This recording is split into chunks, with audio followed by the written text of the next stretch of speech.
Tracers! Imaginem só, noite de sexta-feira, vibrações aconchegantes, velas e... trading?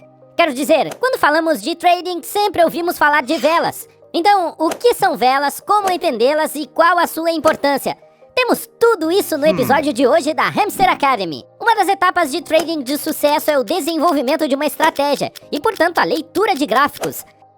Sim, sabemos que se você tivesse colocado as economias da sua vida em Bitcoin em 2009 e não fizesse mais nada, nunca mais precisaria trabalhar.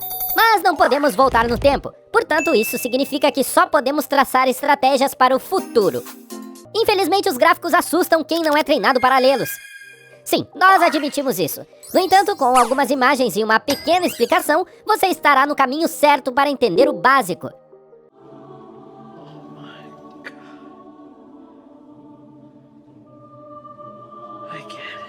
Vamos dar uma olhada em 7 gráficos principais. Primeiro, por que você deveria se importar com isso? A leitura de gráficos é essencial para que os traders encontrem as melhores oportunidades no mercado. Observamos a análise técnica porque ela ajuda os investidores a encontrar tendências de mercado e a prever os movimentos futuros do preço de um ativo por meio do estudo de gráficos e indicadores. Número 1. Sem dúvida, a medida mais útil e complicada é o candlestick, ou vela. O candlestick é uma barra vertical que representa um conjunto de dados relacionados ao preço de um determinado ativo em um determinado momento. Eles geralmente são coloridos em vermelho ou verde, representando se o preço está subindo ou descendo. Portanto, se você vir um candlestick vermelho, quer dizer que o preço do ativo fechou mais baixo do que abriu. É por isso que alguns traders chamam esses candlesticks de queda ou candlesticks de baixa. Em seguida temos o candlestick verde, que indica que o preço do ativo fechou mais alto do que abriu. Sozinhos podem não parecer muito, mas se você observar várias dessas velas combinadas, poderá ver uma imagem do mercado permitindo que o investidor determine se é hora de comprar, já que o preço provavelmente subirá ou se deve esperar, vender a descoberto, etc., já que o preço provavelmente cairá. Vamos detalhar melhor. Padrões de alta e de baixa. Os padrões de alta indicam possíveis movimentos de alta e incluem formações como martelo. No martelo, um longo pavio inferior sugere que os compradores estão empurrando os preços para cima. Novamente, algo como isso mostraria uma reversão ou tendência de alta. Por outro lado, há padrões de baixa que sinalizam possíveis movimentos de queda. Nessa situação, formações como a estrela cadente indicam que os vendedores estão assumindo o controle. Os padrões de candlestick podem ser os mais fáceis de entender, portanto são um bom ponto de partida. Entretanto, não é o único gráfico que vale a pena considerar.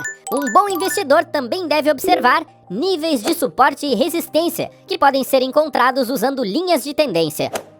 Support and resistance or key levels are one of the most important things that you must master when trading. Número 2. Os níveis de suporte são o preço mais baixo que o ativo atingirá antes de subir.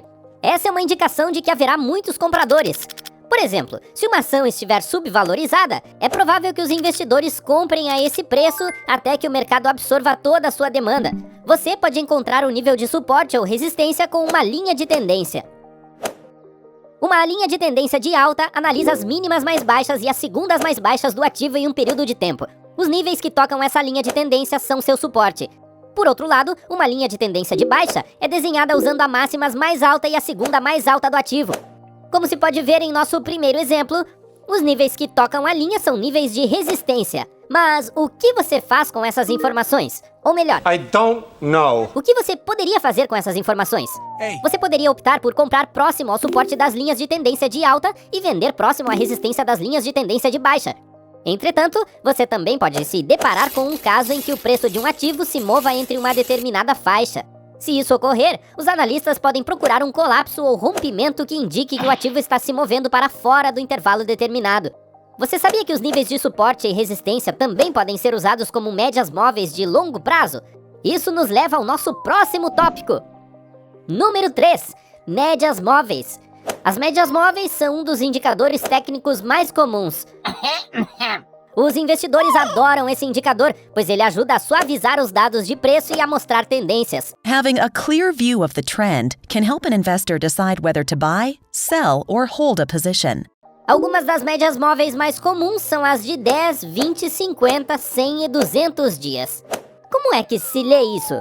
Quando as médias móveis mais curtas, como a de 50 dias, cruzam as médias móveis mais longas, como a de 200 dias, uma lâmpada se acende para uma possível oportunidade de compra.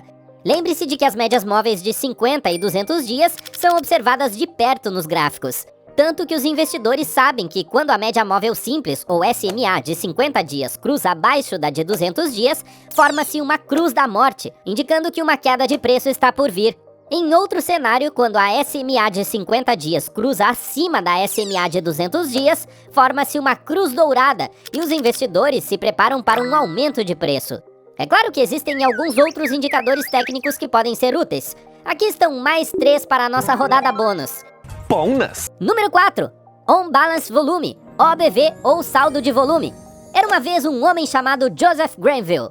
Joseph, às vezes chamado de Joe, acreditava que o volume de negociação era um dos principais impulsionadores dos movimentos de preços nos mercados. E com isso nasceu o indicador de saldo de volume. Os investidores usam esse indicador para identificar um rompimento, talvez antes da linha de preço. Prontos para calcular? O saldo de volume tem algumas maneiras de ser calculado. Não. Você entendeu? Se não, também existem ferramentas, mas só para você ter uma ideia. Isso nos leva a... Número 5. Convergência/divergência de média móvel.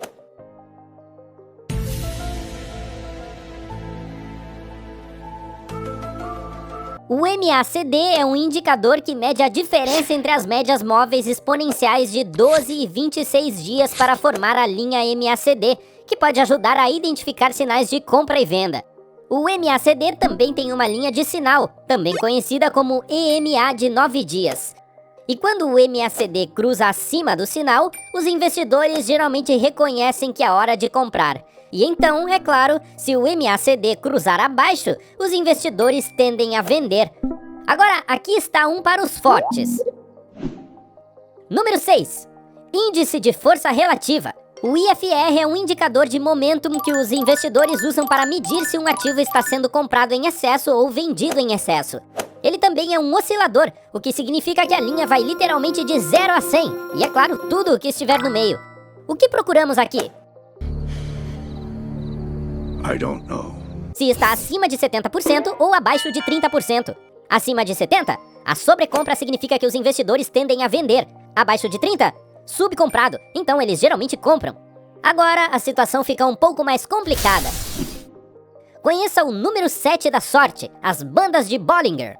As bandas de Bollinger são para movimentos de preços de curto prazo. Os cálculos são feitos com base em uma média móvel de 20 dias e a adição ou subtração de um desvio padrão da média móvel. Diferentemente dos outros gráficos, as bandas realmente só mostram volatilidade alta ou baixa e precisam ser acompanhadas por outro indicador. E aí está! Espero que tenha sido útil. Obrigado por assistir. Inscreva-se e lembre-se, hamsters são poder. Um por todos e todos por um.